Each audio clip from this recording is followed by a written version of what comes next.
Welcome to the 27th episode of the Perfectly Imperfect Spiritual Podcast.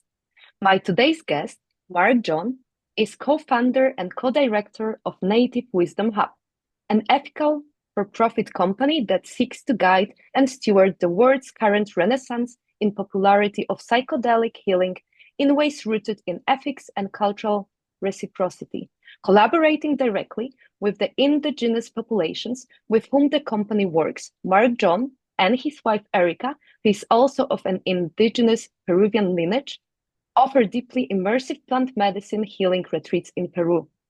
Marc-John also offers private coaching and mentoring to high performers, those seeking to transition into more fulfilling roles in life, and he provides peer support to psychedelic leaders and practitioners. He lives with his wife and two children between Scotland and Peru. Welcome to the podcast. Thank you for having me. Well, Good to thank be. you for being here.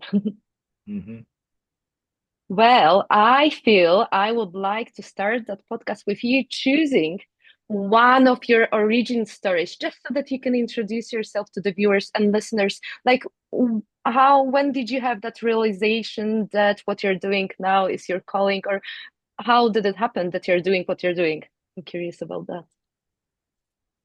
Yeah, great question. I mean, it began many years ago, right? The pathway towards it began many years ago. Age 11 when I met Argentinian and a Paraguayan. So a guy from Argentina and a guy from Paraguay here in my home city of Edinburgh.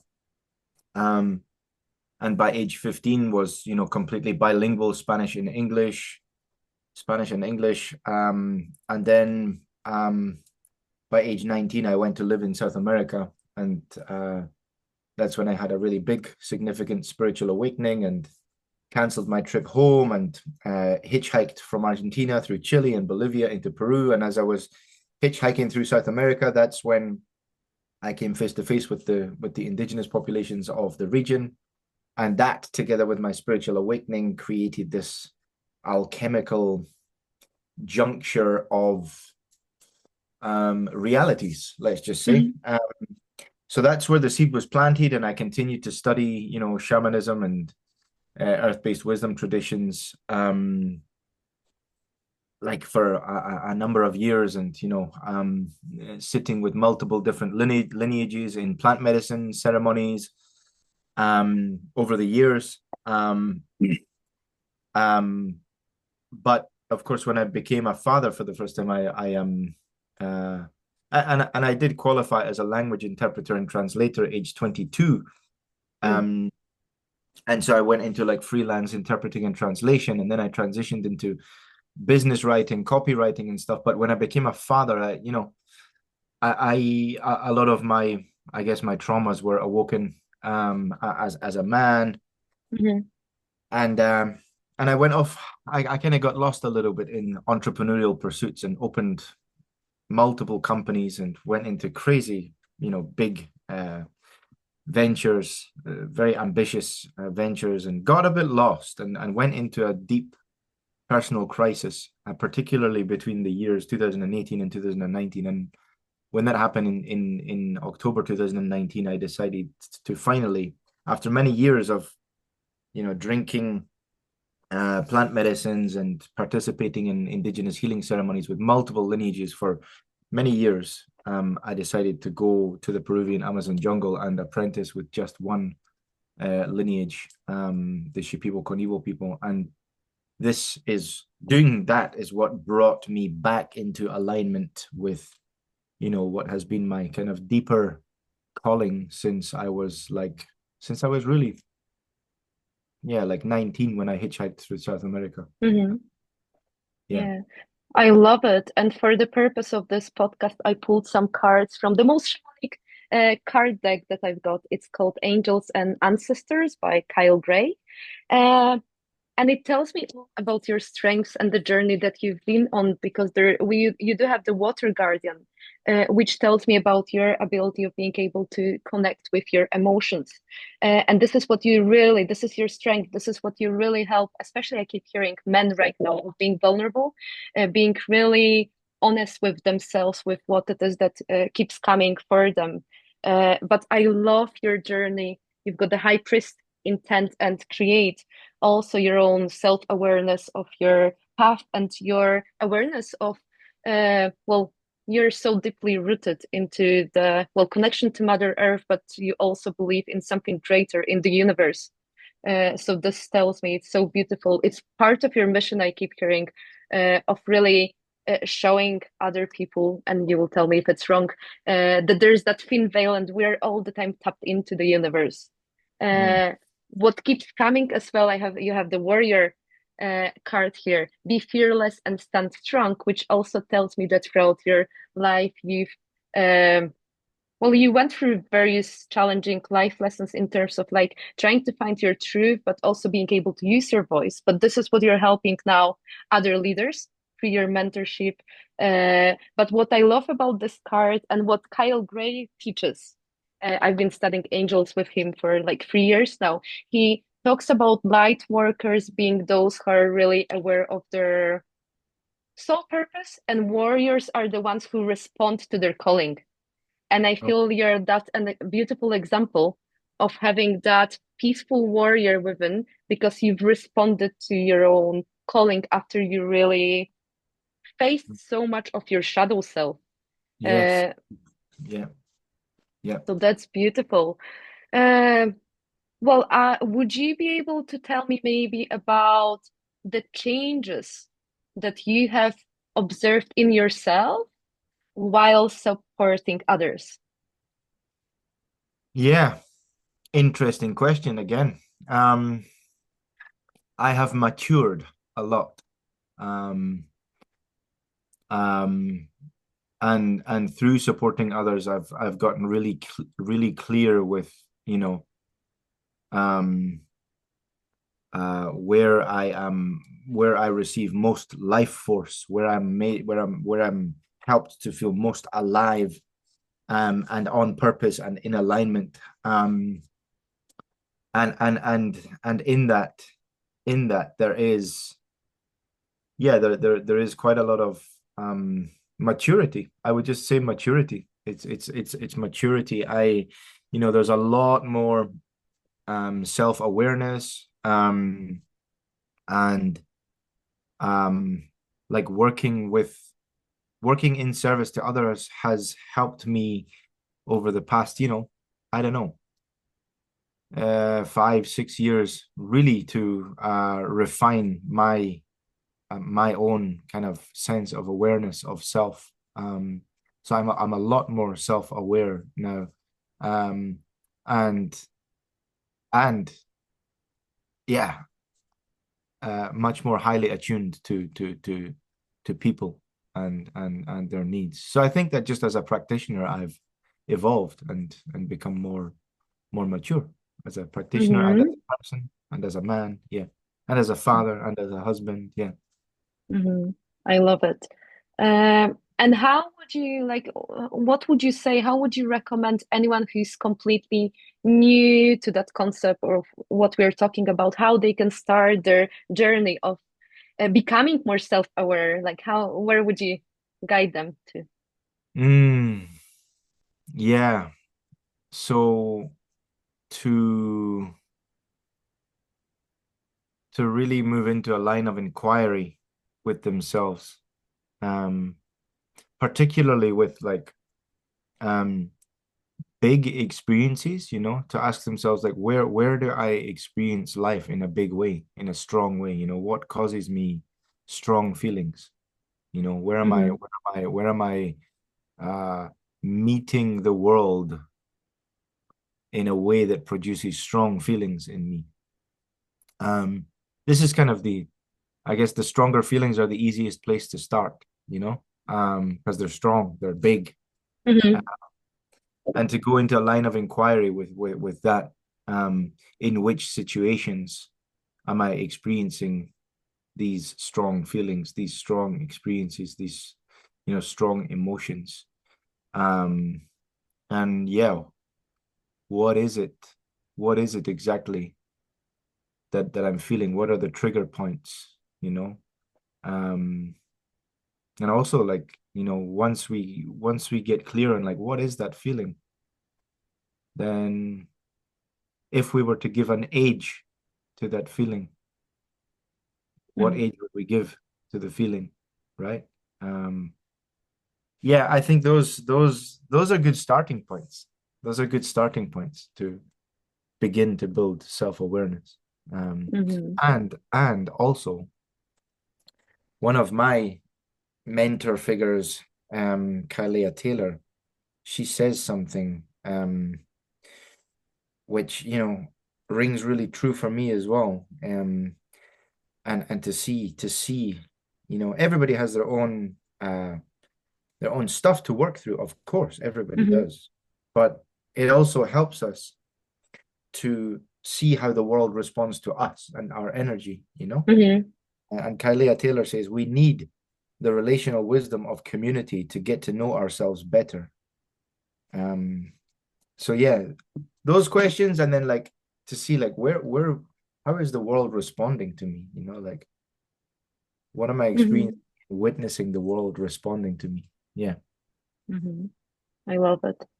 Could you talk a little bit now about the power of ancient indigenous wisdom and Mother Earth, nature, and how both of those sources of truth and knowledge can really help us to be so much more connected to ourselves and so much more aware of our path?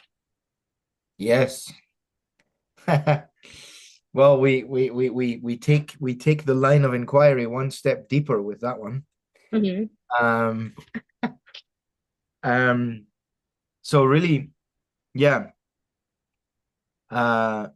indigenous ancient societies, you know, were very much earth-centric. I mean, there's very few societies that ancient societies that, or at least I don't even know of any ancient societies that are not like earth-centric, you know. As in like not Abrahamic, not, you know, like centered on figures like but having earth as like the core of their way of being. So they're really one and the same, like ancient societies and having the earth as as a source of connection. The power is it's our heritage. It's our heritage, and within that we get to, yeah, we really get to learn about ourselves. We get to plug into, through connecting with nature, through connecting with the earth, through tapping into earth-based wisdom traditions or ancient wisdom traditions, we get to remember who we are really at our core. And who we are at our core is, yes, human beings, but what is the human being? It's, you know, we get to discover ourselves in this light of being symbiotically, unwaveringly, unquestionably symbiotically connected to the world around us. And I think it kind of goes back full circle to what I said about how does the world respond to me, you know? If we can do that in the quiet subtlety of being alone in the natural world, and also being in community and being in good company in the natural world, we learn a hell of a lot about who we are, not just individually but collectively as well. I think that's an important piece as well. Definitely. Yeah. I love the knowledge that being part of community, that self-awareness can really give us. and the connection to Mother Earth. Like this is so crucial because we come here on Earth and we are to remember who we truly are at our core, and we strip away like those layers of ego. And I really feel that being connected to Mother Earth and then being aware that we are so interconnected to one another, and Yes. essentially then that we are one, like speeds up the whole journey, and you're able to go like to the very core of Mm. who you really are. Mhm. That's so beautiful.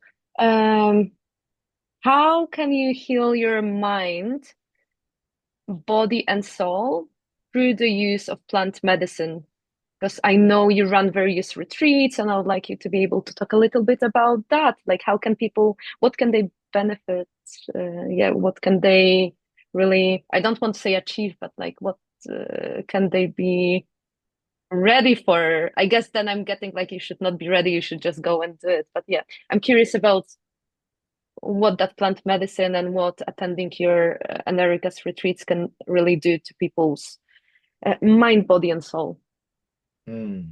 Yeah, mind, body, and soul. Um, so the plant medicines that we work with, they're kind of like they're like way showers, light shiners, you know, like diagnostic inspectors, you know, that come in with the torch, like, and kind of shine the light on things that need to, you know, be addressed and balanced. How the effect they can have on the mind is they can help to soften calcified neural pathways. Um, they can help to break down hardened neural pathways that have been set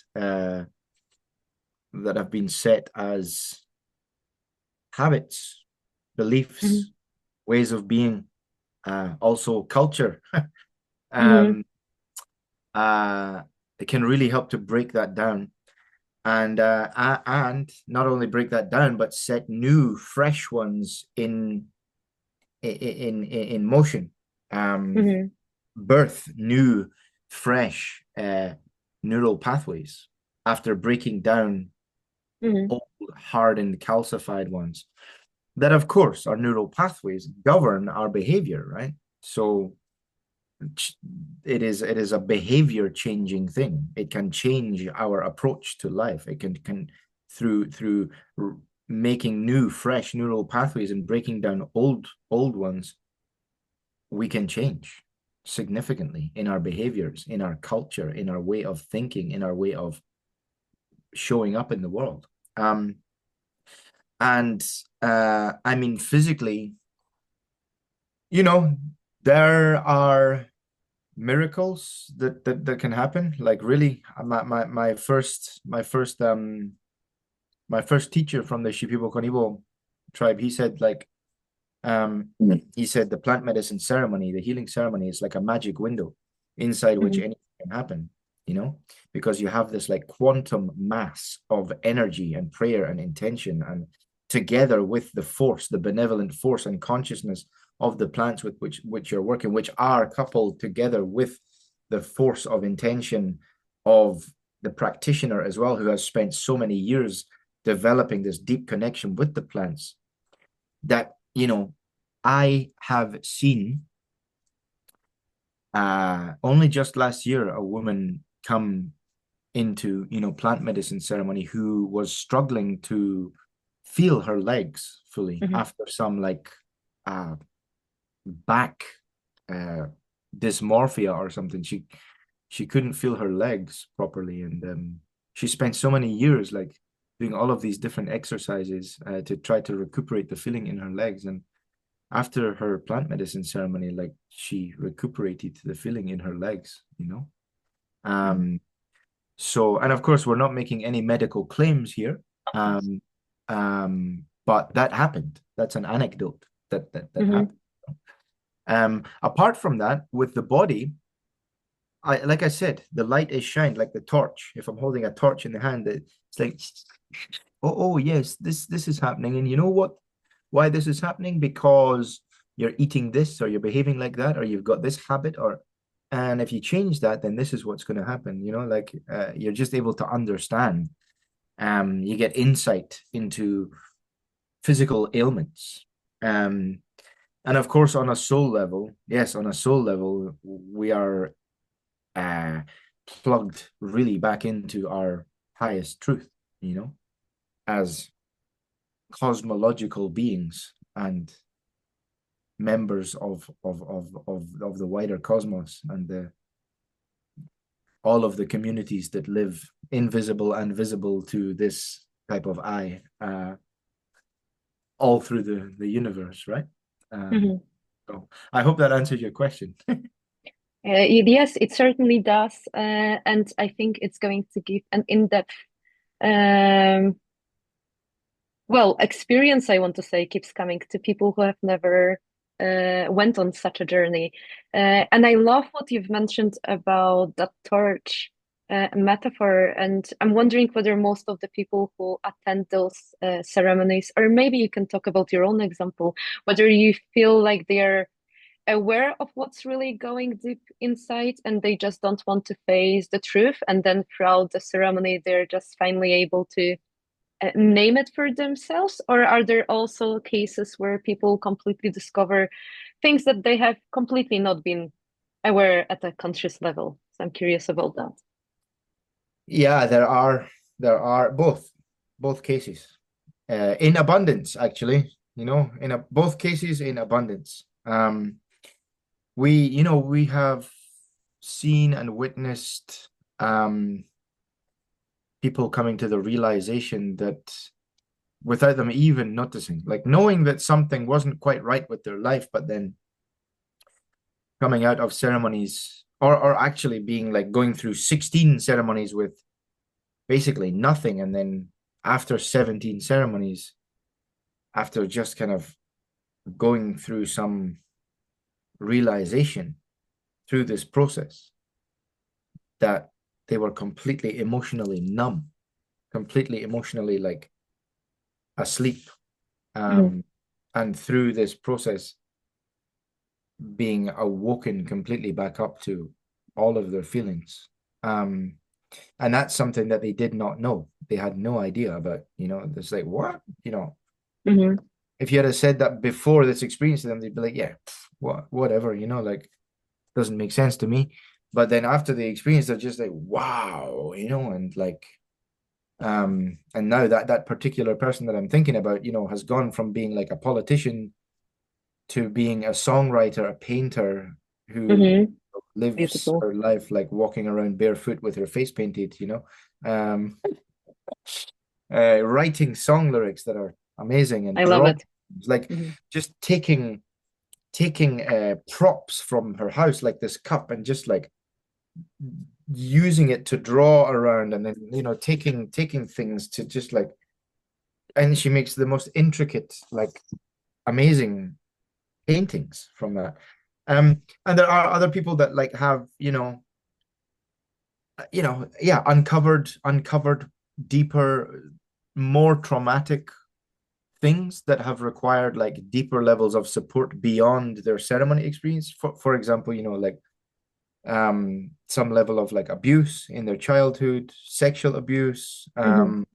which they completely were unaware of, is buried in Mhm. their subconscious, and then the medicine takes them and shows them, like, oh, this happened to you, you know. Um, so yeah, and of course there are other people that are like on their mission, like, this is what I want to sort. I know that Mhm. I'm this pattern Mhm. and stopping me from doing that, and I want to get to the bottom of what is stopping me from moving from there to there. What is it? And then they come out and they're like, wow, okay, I got the answer. Yes. you know Mhm. Yeah, yeah. that's beautiful as well to witness. Could you talk a little bit about, in general, about the power of intention and then the power of us human beings being able to co-create our reality, co-create with the universe, and yeah, a little bit about that. Yeah, yeah, wonderful. So the power of intention. The power of intention is what is, I mean, they're kind of, I'm seeing your questions the way they're kind of like one and the same thing, right? Mhm. Um, I'm here, right? My signal is okay? Yes, yeah, yeah, yes, yeah. Yeah. Yeah, your questions are kind of one and the same thing. People listening might not see that, but let's show Hmm. them. Let's show Hmm. them how it is actually one and the same thing. The power of intention is how you when you move into these spaces with intention, you're able to manifest, you're able to manifest what you seek, basically. You're able to um if we just go in and say, oh, like let's just have this experience, let's show me what I have to learn, you might get a lot of like amazing understanding and wisdom.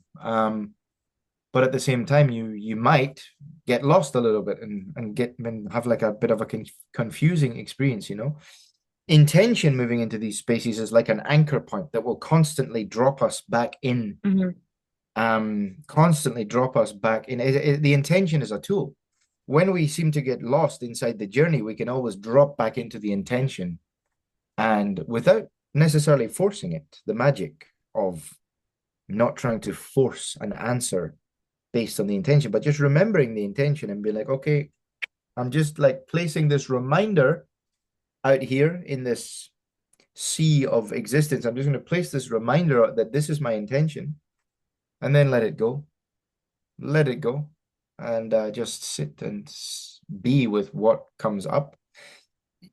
Magically, this is a lot of the time we will find, okay, wow, now the answers are like coming to me based on my intention.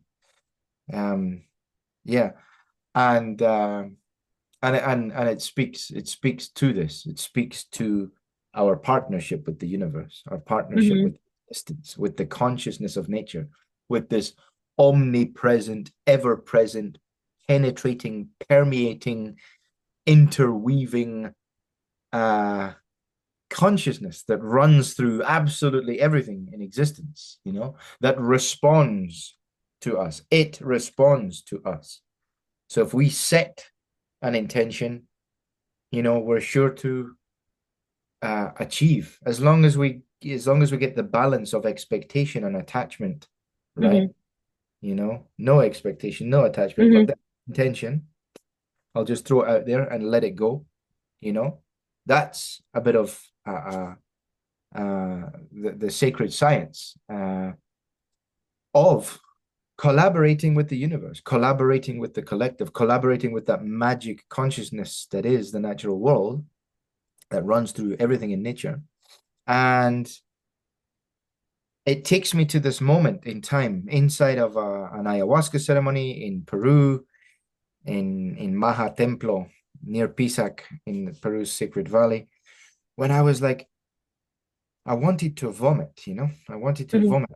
And I'm like struggling, like, oh, can't get it out. I'm just like, oh, just struggling a little bit. And then as I like leant over my bucket and I just kind of tuned into the consciousness of the plant and like asked for help. And she told me in my psyche, she reminded me, what you want to achieve, you have to create the energy of that so Hmm. that you can manifest it into your life. And with that, I understood that I literally had to like get on all fours, hands and knees, and like open my Hmm. mouth, like, Hmm. and like do act as if I'm vomiting, basically. Hmm. And sure thing, I acted as if I was vomiting, and the vomit just came. you know. Hmm. And it makes me think also about the rain dances, Mexican Mexican rain dances, the way that they make them rain. How did Hmm. how do they do it? They dress up Yes. as toads. They dress Hmm. up as a toad, and they do the toad dance, the way the toad dances in the rain. So they make the energy, Hmm. they create that energy that happens when it rains, and through them creating that energy with the intention, of course, with the intention and with the prayer, the skies open up and it rains. Mm-hmm. Harvest time to go and pick their corn. And yeah, hopefully that answers your question as well. Mm-hmm. It does. So there's no, there's no right or wrong answer here. Like wherever you go, I really hope that those conversations are going to spark some curiosity for whoever is going to watch it on. Yeah. Um, I'm wondering whether you can share the most important truths. They can be the most inconvenient ones. Um, for those people who are so much tapped into the modern living that they're disconnected from Mother Earth, anything that you could just um yeah share so they can maybe, should they wish to, embark on their self-awareness journeys. Absolutely. This is exactly what I talk about in the free gift that I'm offering to those people who have been so like kind and yeah to give us their time and tune into this and want to absorb this this conversation. That's exactly what I talk about. So the free gift that I'd love to give away is called the Mhm. Four Noble Truths of Ooh, Shamanism. okay, I didn't know that. Beautiful. Yes, the Four Noble Truths of Modern Shamanism. And it speaks directly to this, directly to what you've just asked. No coincidences. No. Mhm. So I won't reveal the entire Oh, no, contents no. of it because then, Yeah. I give away the gift before I give it away. Mhm. Um, but I think if there is one thing from all of it, um, you know, arguably, arguably, at the heart of pretty much all modern malaise, modern illness, modern disease, modern, mental health crisis, at the heart of it all really is disconnection. Um, Disconnection from who we really are as the human beings that we are. That the thing that I spoke to earlier, the symbiotic, unwaveringly connected, unwaveringly symbiotic and unquestionably symbiotic um, elements of the natural world. That's where we are, you know. Mhm. And having become so like disconnected from that, um, yeah, as my free gift here says, like many people experience a profound sense of disconnection from nature, community, and their own inner wisdom. This disconnection leads to feelings of isolation, stress, and imbalance. Um, so recognizing this disconnection is the very first step towards healing. And hey, Indigenous wisdom teaches us that living in harmony with nature and each other is essential for well-being. If we are connected with nature and thus our own inherent wisdom, the first step is to recognize this and to commit to change. And yeah, in this little PDF guide that I've put together, I give some tools and some solutions for recuperating that sense of connection, Mhm. uh, and yeah, how to go about doing that and achieving that. Mhm. I I'll give love you. it. We are going to add the link under the description of the podcast. Well, and finally, could you share any offerings, any programs that you've got, just so that people can be aware how they can work with you and Erika? Yes, for sure. So I offer free coaching discovery sessions. I love to coach and mentor people, particularly those that are like, you know, frontier level, like uh, athletes or change makers or like influencers in organizations. I love working with that type of person. Just to really help bring that sense of humanness, that sense of connection back into everything that they are doing. Mhm. Um, but also likewise, people who are looking to transition from like a job or from a business or from any environment that's like not serving them well, to realign with their purpose and who they are, to begin to move towards living a life that is in much more alignment with that. Mm-hmm.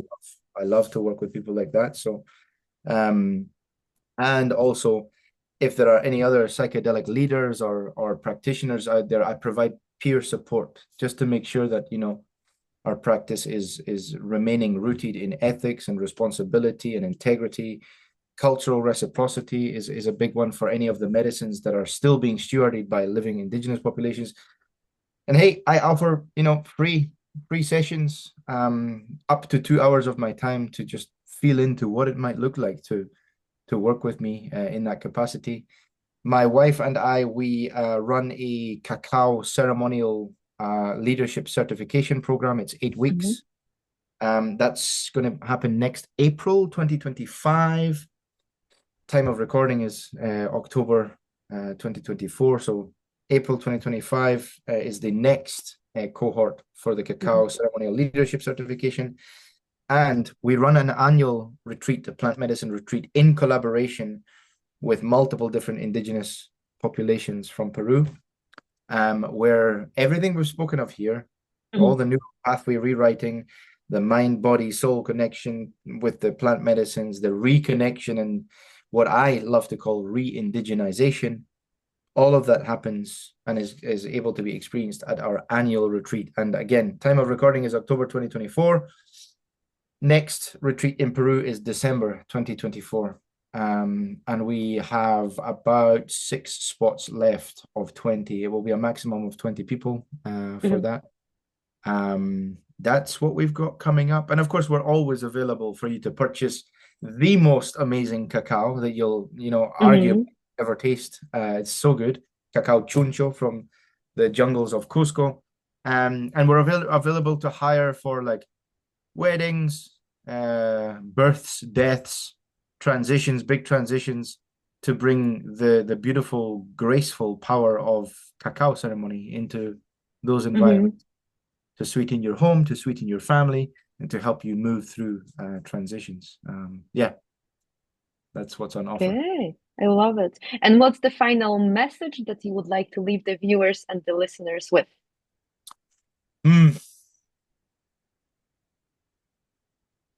Yeah, all love starts with self-love. All connection starts with self-connection. And all leadership starts with self-leadership. It all begins here, with a sense of will. Yeah. Hey, beautiful. Well, Marc-John, thank you so much for agreeing to come to the podcast and for having that beautiful conversation with me. I really appreciate it. Yeah, it's been a beautiful conversation. Thank you. Thank you. And I want to say thank you to all of the viewers and the listeners. Thank you. Goodbye.